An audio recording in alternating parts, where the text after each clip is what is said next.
My husband cheated on me with my best friend while I was pregnant and hospitalized, so I kicked him out and refused to let him into the delivery room and stopped his late father's name from getting passed on.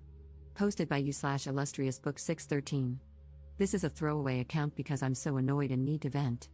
This will be a lot, so I'm sorry in advance. I, 28F, had been together with my husband, 27M, for nearly 10 years. We got married at 21, had our first son a year later, followed by our daughter 3 years after that. I built my whole life around my family.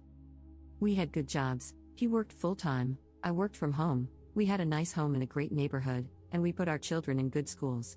We also had a successful business on the side. I thought we did everything right. My best friend, since middle school, lived close by. We had our daughters around the same time, and we'd have playdates all the time. We leaned on each other a lot. I supported her when she was dealing with issues with her daughter's deadbeat father and got her in contact with a good lawyer. She supported me when I was recovering from my traumatic second birth and the depression that followed. We leaned on each other for everything. 10 months ago, I found out I was pregnant for the third time. I was really uneasy about it because of my traumatic experience the second time. My husband and I had both agreed we were done after our 2 children. I considered termination, but my husband insisted we keep the baby. I was still uneasy about the pregnancy and borderline miserable for the next 6 months. I was diagnosed with hyperemesis gravidarum and was throwing up 20 times a day for 6 months straight. I lost a ton of weight, had to stop working, and was frequently hospitalized due to severe dehydration. My husband stood by me and showered me with attention, for which I was so grateful. He cut down his hours at work to take care of me, the house, and the kids. My best friend frequently came to our home to check on me and help with the house. By the time I hit 6 months, the hyperemesis gravidarum had decreased a lot, and I was almost back to myself. One night after a movie night with my family, my husband and I were getting ready for bed. He fell asleep right away, and I quickly checked on the kids before climbing into bed. His phone was vibrating like crazy, so out of genuine curiosity, I unlocked it. We used to do this a lot when we were younger, so I didn't think too much of it. I was already sitting in bed. I saw frantic spam messages from my friend. One of them said, "Please come over, I need you." Another said, "I know I shouldn't be messaging here, but I miss you, and come over when she's asleep." I think I sat there in a daze for nearly 5 minutes. I cried quietly, and suddenly, all my fatigue was gone. I scoured his phone looking for more. I found emails and DMs from them, even using apps like Kick to Message and pictures. But the worst part was finding out that my husband had left me in the hospital with my mother one time while he went back home, where my kids were being babysat by my friend, and got intimate with her in our bedroom, with our kids in the house. The next morning, I confronted him and kicked him out. I filed for separation shortly after. For the next 2 months, he begged for forgiveness, then shifted to complaining and insulting me, saying I wasn't letting him see his kids or stopping him from going to doctor appointments with me, which I was. Months earlier, we had planned who would be in the labor room, my mother and husband. When I was 35 weeks pregnant, he called, questioning the labor situation. By this point, he had moved in with my ex-friend shortly before the call. I told him no, and he got very angry. Many of my in-laws and family members told me to put our differences aside for the baby. I still said no. I gave birth to my son with my mother and sister present, and didn't regret my decision at all. After my second traumatic birth, I just wanted to make sure this one was as stable as possible, which it was. We were going to name our child after his father, who had passed away. I initially agreed to make him happy but later changed my mind and picked a name I had always loved since childhood. This aggravated him even more. Am I wrong for doing that? I'm being guilt-tripped by so many people right now. All I want is for everyone to leave me alone so I can focus on being with my kids. Edit.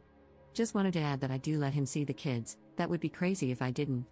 My children love their dad, I just have certain boundaries now that we're not together, and he doesn't respect them. He gets angry and says things that are categorically untrue. He got to meet our newborn son just hours after I gave birth. Update 11 months later. So, I'm back after nearly a whole year. I completely forgot about this post because I've been so wrapped up in other things. My baby just turned 1 today, and after celebrating his birthday and Christmas with my kids, it finally hit me, this is my new reality. First off, my ex-husband and I finally went through with the divorce proceedings. I had been holding off during my pregnancy and early postpartum period to avoid added stress and to carefully plan for my children and myself. I was awarded primary physical custody of our children. Their dad visits once a week, and the 2 older kids, 7 and 4, spend every other weekend with him. My youngest will start doing the same in a couple of months, which makes me nervous. He's especially clingy with me, all my kids are, but my youngest has really only known me as the most present parent. One of the main stipulations in our custody agreement is that my ex's affair partner is prohibited from seeing the kids. My poor kids have been confused enough by their parents' sudden split, and I didn't want them even more confused by seeing their aunt, who is supposed to be mommy's best friend, with their dad. It was deemed emotionally detrimental in court. As for the baby's name, he's been so bitter about it. I think he's still annoyed. His side has been trying to convince me to change the name to something we'd both like, especially after the divorce was finalized.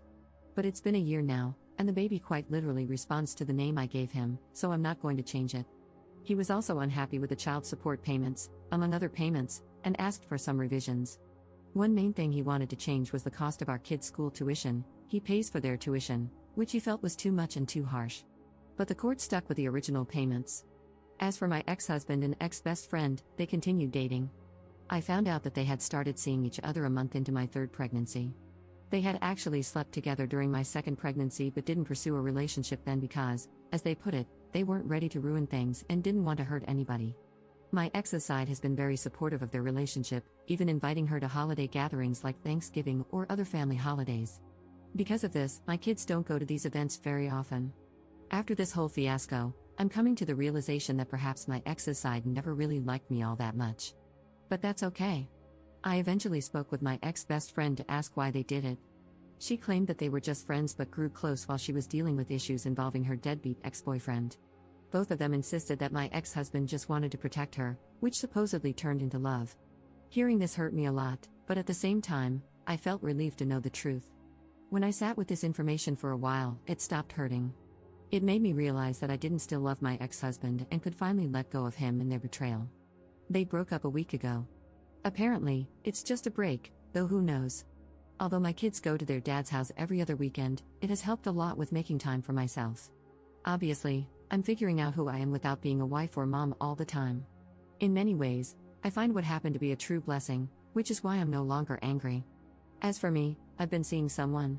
It hasn't been very long, nor is it that serious yet, but we get along great. Initially, my ex-husband made the whole situation difficult. He didn't want me to have any man, specifically, around the kids.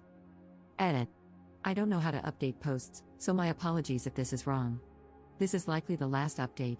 I just wanted to check in to let everyone know I'm okay. Commenter. Good job, and never let that snake friend back into your life, even if she comes crawling back. Ops response. She claimed that I had not been the greatest friend to her at times during our very long friendship either. I felt like strangling her in that moment. I couldn't think of a single thing I had done wrong that could warrant her doing that to me. But it is what it is.